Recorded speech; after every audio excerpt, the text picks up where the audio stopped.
Hello అండి. Welcome to శ్రీస్ gang. నేనైతే ఈరోజు నాన్ వెజ్ ప్రియులకి ఒక మంచి మసాలా అయితే చేసి చూపిస్తున్నానండి. దీన్ని పచ్చి మసాలా అంటాము. దీనికి ధనియాలు, యాలకులు, లవంగాలు, దాల్చిన చెక్క, గసగసాలు, కొంచెం జీలకర్ర ఇవన్నీ ఒక హాఫ్ అన్ అవర్, 1 అవర్ నానబెట్టుకోవాలండి. అంటే మామూలుగా మనం రెగ్యులర్‌గా అయితే పౌడర్ చేసి వేస్తూ ఉంటాం కదా! ఇది నానబెట్టుకుంటే ఆ ఫ్లేవర్ అయితే ఆ టేస్ట్ చాలా బావుంటుందండి. ఒకసారి నిజంగా ట్రై చేయండి మీరు కూడా. మీరెప్పుడు తినని టేస్ట్ వస్తుందనమాట. ఒక 1 అవర్ నానబెట్టిన తర్వాత దాంట్లో వాటరేసుకొని మనం దాన్ని పేస్ట్ అయితే చేసుకోవాలండి. అయితే ఇది మనం వాటరేసుకొని నానబెట్టి చేస్తాం కాబట్టి కొంచెం కొంచెంగా వేసి మిక్సీలో వేయడం కష్టమనమాట.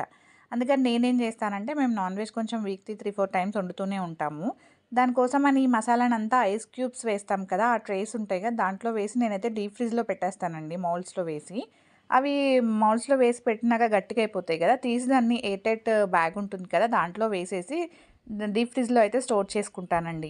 ఎందుకంటే దాంట్లో ఫ్లేవర్ పోకుండాను ఉంటుంది. నాకు ఎప్పుడు కావాలంటే అప్పుడు ఒక 2, 3 క్యూబ్స్ తీసుకొని మనం కూరని బట్టి దాని క్వాంటిటీని బట్టి వేస్తూ ఉంటాను.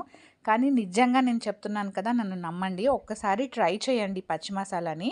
ఆ ఫ్లేవర్ తిన్నాక అందరూ అడుగుతారు, "ఏం వేశావు ఈరోజు కర్రీలో?" అని చెప్పేసి అంత బావుంటుందనమాట. ఇది మా అత్తగారు వాళ్ళ సైడ్ చేస్తారండి ఇదైతే. నేను ఎప్పుడు ఇదే చేస్తాను. చాలా బావుంటుంది.